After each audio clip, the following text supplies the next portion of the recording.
Bueno, en principio, cuando todo esto arrancó, yo justo estaba volviendo de un viaje,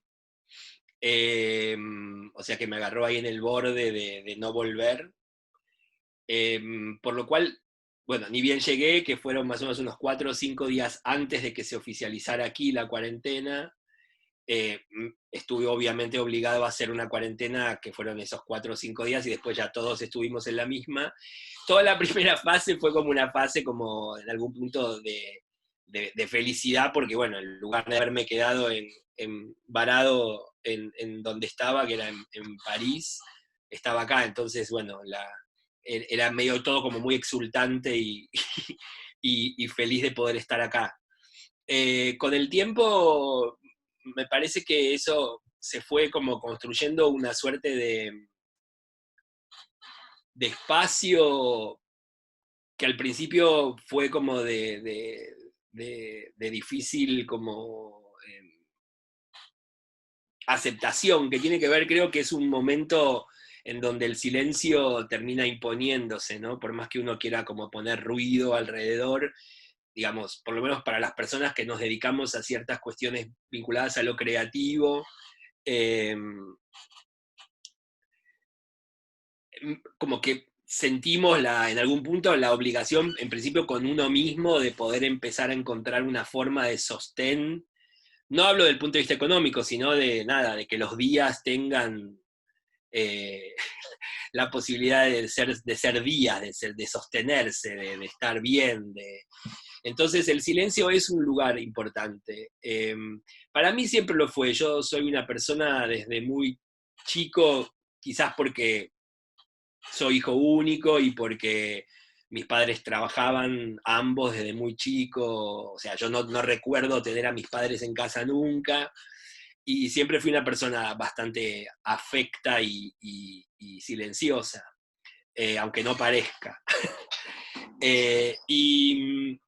Pero bueno, es distinto cuando uno se ve forzado o obligado, ¿no? Una cosa es que uno puede elegir y otra cosa es que estés obligado a nada, a estar encerrado y eso.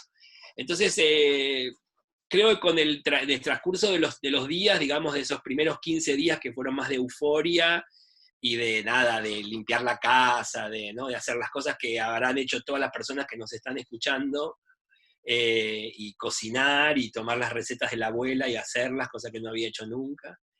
Eh, Hay muchos momentos del día en donde el silencio claramente es en principio una necesidad. Eh,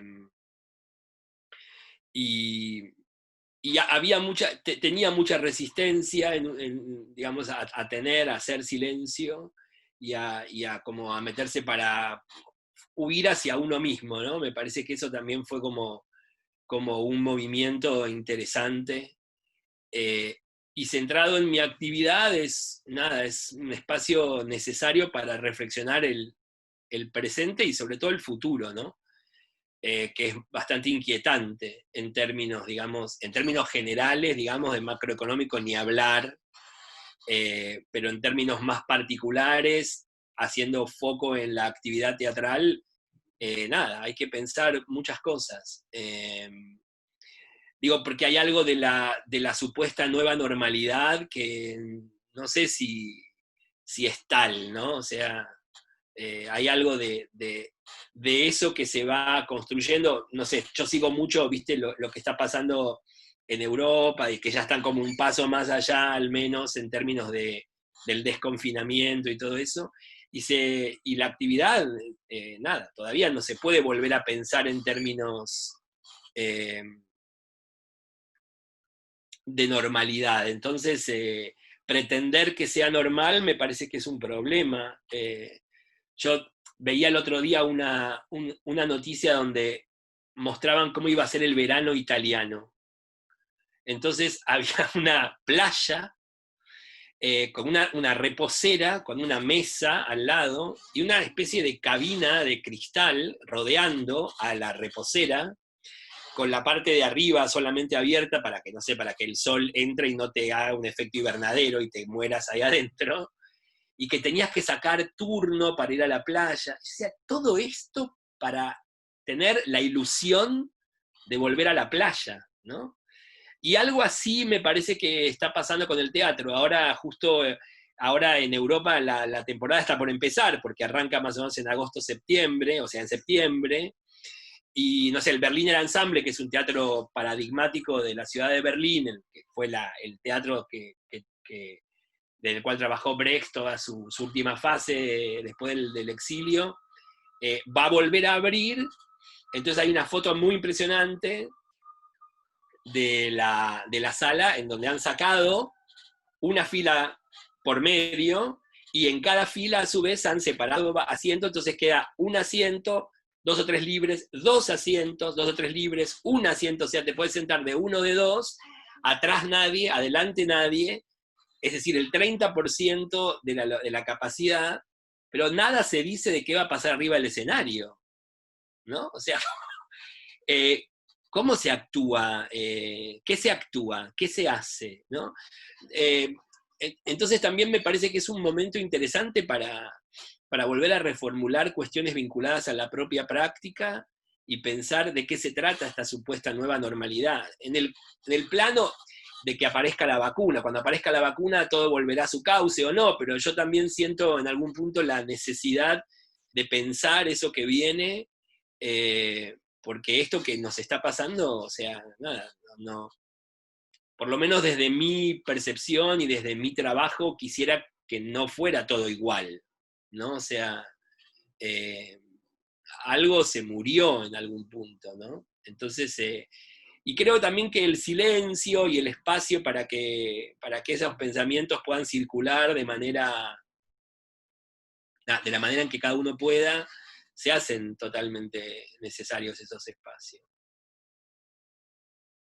Sí, hablando del silencio, una de las experiencias más fuertes que yo tuve en mi trabajo creativo fue una colaboración que allí por fines de los 90, principios del 2000, Gerardo Gandini había visto una obra mía que se llamaba Un cuento alemán, que trabajaba sobre un poeta además que se encerró en el silencio, que es Hölderlin, ¿no? Que estuvo sus últimos 37 años encerrado en una torre, supuestamente loco, produciendo textos para un futuro, porque firmaba los textos con los años que no eran los años en los que estaban, sino con 200 años de adelanto.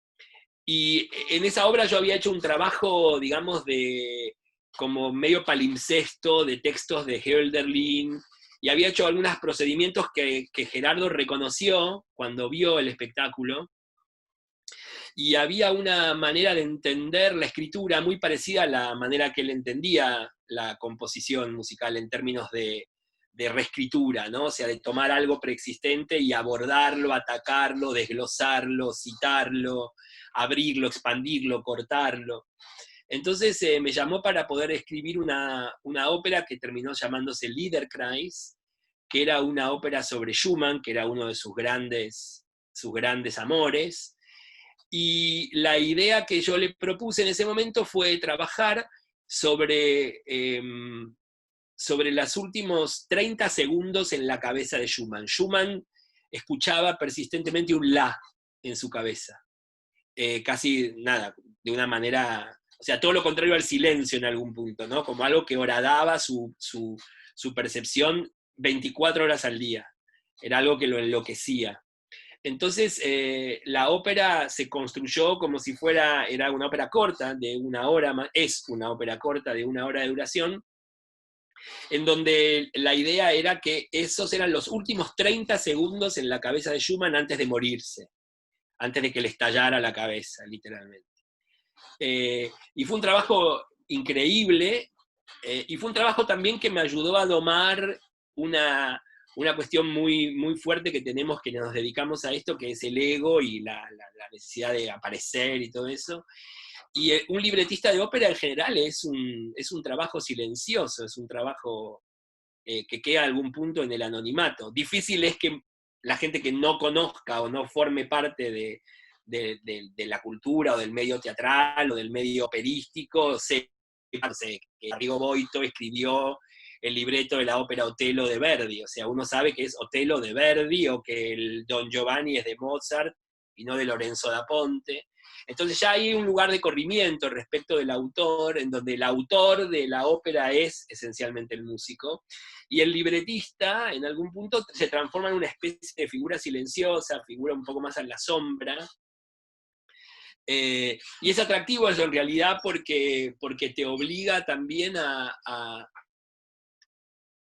entender algo en función de la práctica que aparece como con más claridad. Es como si en realidad uno cuando escribe, sobre todo hablo de teatro, ¿no?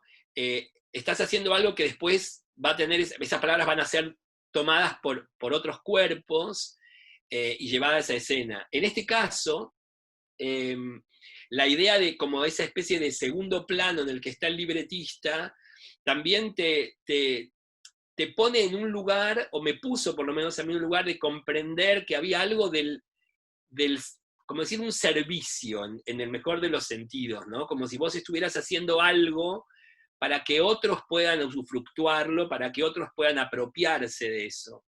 Que no es otra cosa que la propia práctica teatral. Uno en general también debería entender que lo que uno hace es para los otros, ¿no?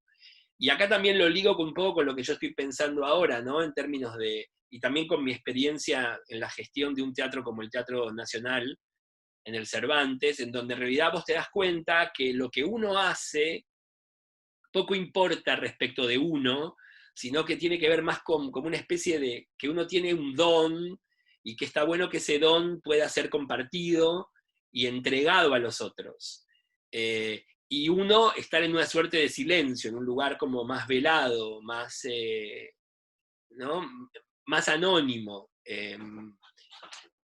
Y es difícil como de sobrellevar o de balancear en términos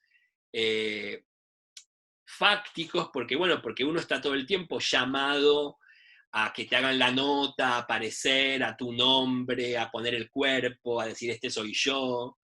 Eh, y si yo también recorro, no sé, algunos artistas que a mí me conmueven profundamente, fueron artistas que trabajaban en una zona más silenciosa, digo, ¿no? O sea, no sé, pienso en Tarkovsky, pienso en Marina Tsvetaeva, pienso en Paul Celan, pienso en, no sé, en determinados autores, en Hölderlin, que fueron también para mí como grandes soles a lo largo de mi trabajo y fuente de mucha inspiración.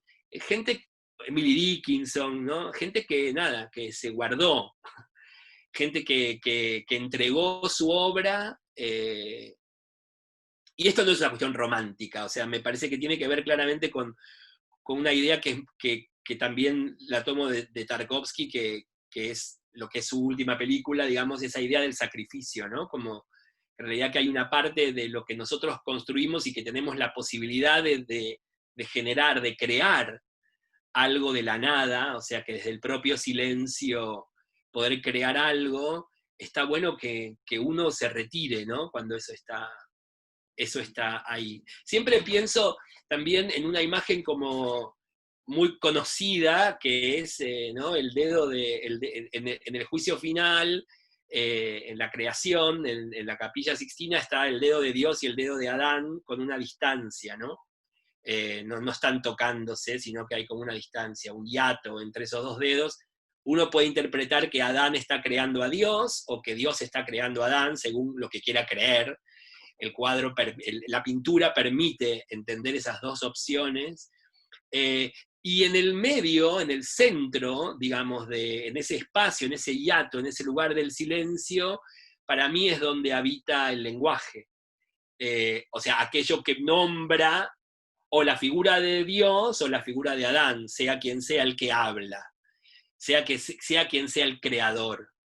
Y ese hiato, ese lenguaje, y uso una palabra hermosa que acuñó Paul Celan, que él dice que el lenguaje es die Niemandsrose, que es como la rosa de nadie, ¿no? Que el lenguaje es la rosa de nadie.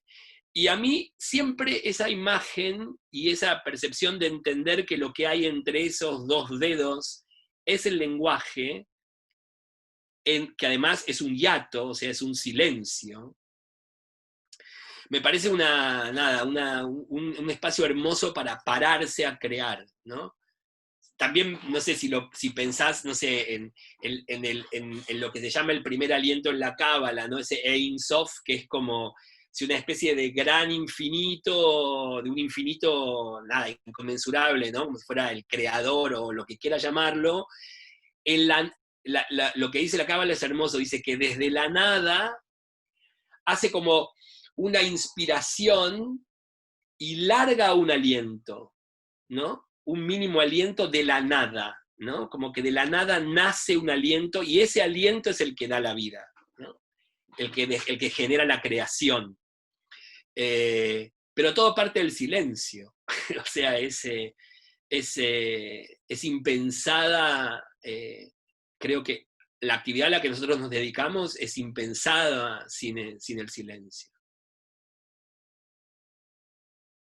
No, el silencio en el teatro, o sea, está como la cosa, como lo más obvio en un punto es el silencio que se hace en el teatro, ¿no? Que es como vos decís, digo, evidentemente no existe un silencio absoluto, digamos, puro.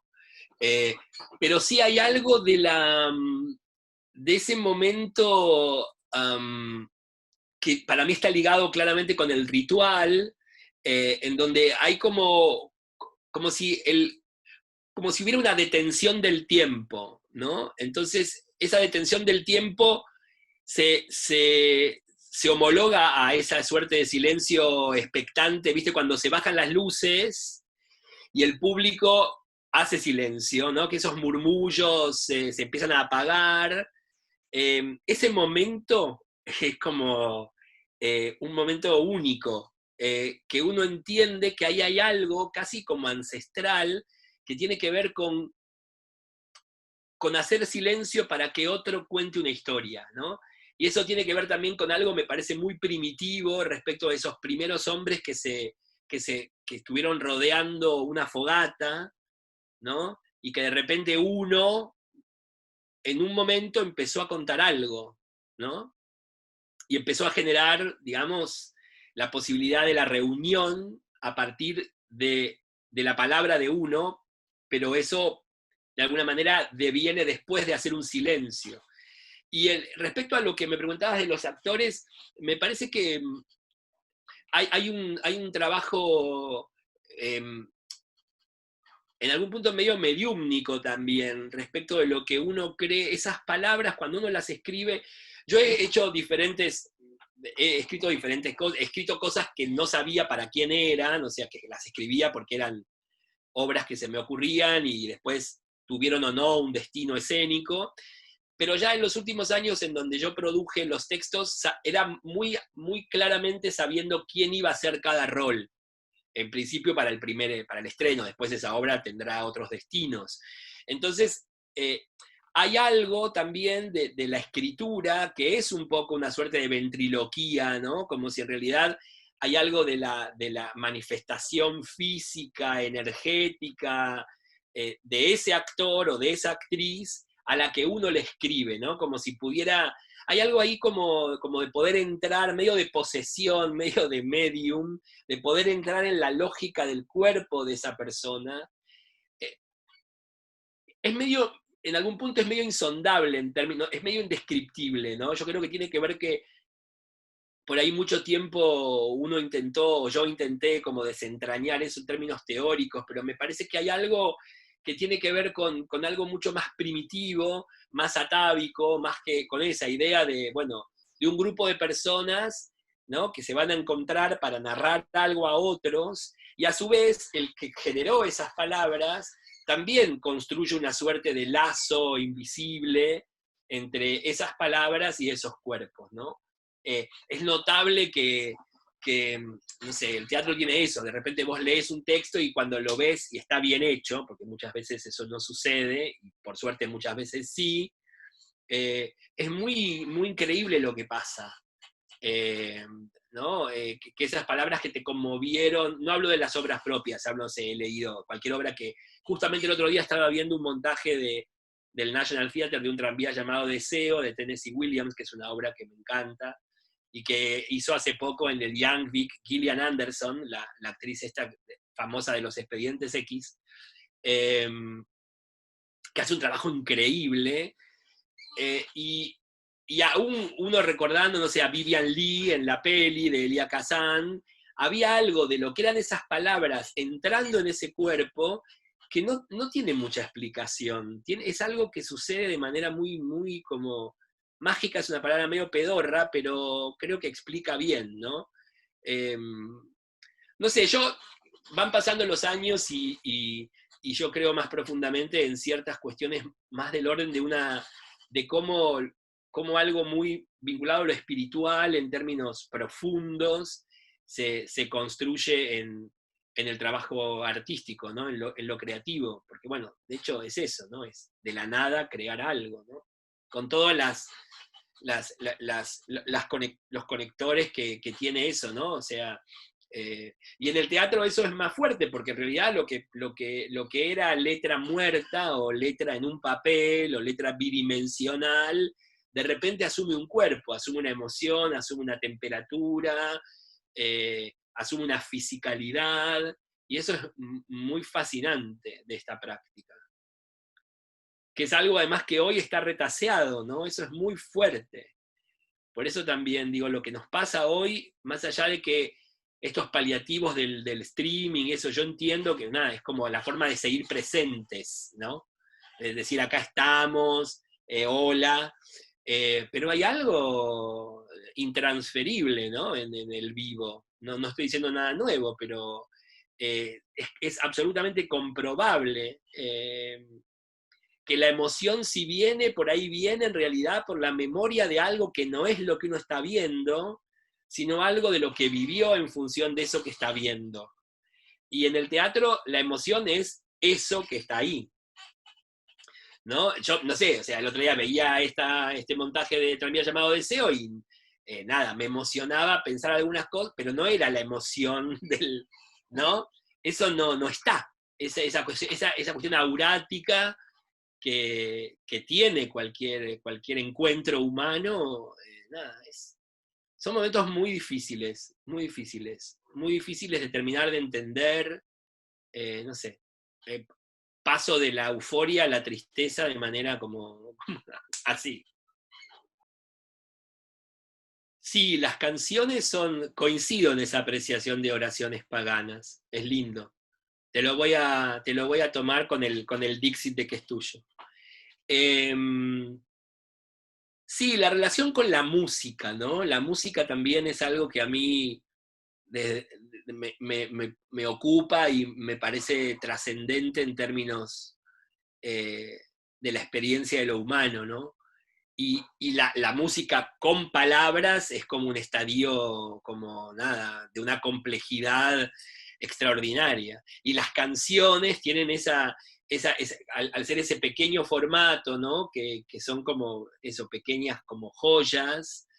eh, Nada, para mí es el único lugar que yo conservo en términos de expresivos donde pongo el cuerpo es cantando. Y es un espacio de una enorme libertad, que eso es algo que no se consigue en el día a día. O sea, a mí me pasa algo cuando hago mis espectáculos como cantante, que lo que pasa es algo que no estoy midiendo. No, es algo muy extraño, porque en realidad a mí la primera experiencia que yo hice alrededor de esto, había hecho cosas, pero de manera más tibia, y en el 2002 hice un primer espectáculo que sonó bastante, que fue de Lágrimas, que era una cantidad de canciones del Renacimiento hasta el siglo XX que tomaban las lágrimas como tema, y que hicimos durante un tiempo en el Club del Vino, después viajamos, estuvimos como 5 años haciéndolo, y yo ensayaba eso medio como aprendiéndome los arreglos, sin saber bien qué hacer, y el día que enfrenté al público pasó una cosa rarísima, que fue como cortar con cualquier barrera de prejuicio o de juicio, y tener una libertad que tiene la música. digamos, nada, lo mismo le pasa a la gente que puede bailar, que yo no soy una persona para eso, ¿no? Alguien que permite que la música, ¿no? Ingrese a tu cuerpo y vos trabajes, te expreses desde ahí. Y a mí me pasa eso con la canción, creo que el poder cantar, o sea, poder generar ese río de palabras a través del instrumento de la música y del tiempo de la música, a mí me cambió 180 grados la percepción de cómo hacer teatro, inclusive. La experiencia física de enfrentar a un público y cantar. Entendí que había algo de un orden otro, que no es, que es como si uno tiene que dirigir, es tratar de llevar al actor hacia ese lugar que es medio insondable, que no tiene técnica, ¿no? Sino que llevarlo a un lugar de libertad en la expresión, encontrar cuál es el lugar de libertad de cada artista, cada uno es distinto, ¿no? Pero la música y las palabras con la música, en el caso de las canciones, fueron y siguen siendo un vehículo poderosísimo. Extraño un montón cantar, supongo que a vos te pasará lo mismo. Al público, ¿no? Porque uno canta en la casa no es lo mismo. Cantar con la gente, ver lo que pasa, ¿no? Es muy poderoso, es muy poderoso. Mi sueño sería, no sé, supongo que el de casi todos, que sería despertar de esta pesadilla, ¿no? O sea, porque yo creo que este silencio en el que estamos es un silencio que en un punto no está tan bueno, es un silencio que está muy lleno de miedo también, ¿no? A mí me preocupa mucho lo que va a pasar con el otro, ¿no? O sea, la relación con los otros, ¿no? Que cualquier sujeto sea peligro. No sé, hoy leía esto, un informe que habían hecho en Broadway, en Nueva York, que habían hecho una suerte de encuesta preguntándole a la gente qué pasaría cuando reabran los teatros, y mayoritariamente casi el 70 y pico por ciento de las personas dicen que no va a volver al teatro porque desconfían del otro, del que tengan al lado o a las 2 filas de distancia o a la distancia que sea. Entonces digo, lo que acá pasó, eh, no sé, es algo, eh, no sé cómo se soluciona. Yo estoy todo el tiempo tratando de pensar formas, no sé si alternativas, formas de construcción pero como no sabemos cómo va a ser la materialidad de todo esto, ¿viste? No, las condiciones materiales, lo real, es como una película de ciencia ficción que ni sabemos cómo es la distopía, ¿no? O sea, es como es como vos dijiste, me parece que es un espacio como una especie de compás de espera, un silencio donde se escuchan un montón de cosas, pero un silencio que está muy atravesado por el miedo. No personal, yo no tengo miedo, pero siento que hay un miedo, ¿no? Digo, nada, lo que está pasando desde estos días en Estados Unidos, digo, eh, hay algo que no va más, ¿no? Hay algo que está claro que ya no va más. Pero yo tampoco sé hasta dónde es posible entender que hay como que, no sé hasta dónde esto va a volver si esto va a ser para bien o para mal, digo, yo cada vez pienso que va a ser cada vez para peor. Eh, Trato ¿no? Digo, porque la, nada, esta idea, ¿no? De la otredad, del otro como enemigo, digamos, llevado a esta cosa, digamos, histórica en los Estados Unidos, bueno, y en todos los lugares del mundo, digamos, respecto al racismo nada, yo siempre fui una minoría, pertenecía a una minoría desde muy chico y siempre sentí que había algo sospechoso en cuanto a mi persona, digo, ¿no? Y a mí las cosas me costaron mucho y creo yo también que estar al frente de un teatro nacional y tener la condición que tengo y decir todo lo que dije también fue algo complicado, y no es fácil en un medio tan machirulo, ¿no? Como es el medio teatral argentino, sostener un director de teatro nacional puto, y confeso. Entonces digo, hay algo también de esa zona de lo otro, en donde, bueno, nada, para mí es un problema enorme. No sé, si me preguntás el sueño, yo lo vivo como trato de estar bien porque, bueno, porque estoy bien, porque nada, porque vivo en una casa, puedo comer todos los días, la gente que me rodea está bien, o sea, pero no puedo escapar a la realidad horrible que vive un montón de gente que está en este país y en un montón de lados del mundo entero está pasando por, ¿no? Bueno, nada, y acá cerca, acá al lado. Entonces es como, se hace muy difícil no transformarse en un estúpido banal, y tampoco uno tiene tampoco palabras demasiado inteligentes, porque a mí me cuesta mucho poder concentrarme en este momento y hago el esfuerzo, ¿no? De poder elaborar algún que otro pensamiento que pueda aportar algo, ¿no? Pero creo también que el desasosiego y la zozobra y compartirla también está buena, porque bueno, hay mucha gente que se debe sentir igual, entonces estamos menos solos y decimos que estamos desasosegados y que estamos en zozobra, y compartir aunque sea ese, ese, ese interrogante, ¿no?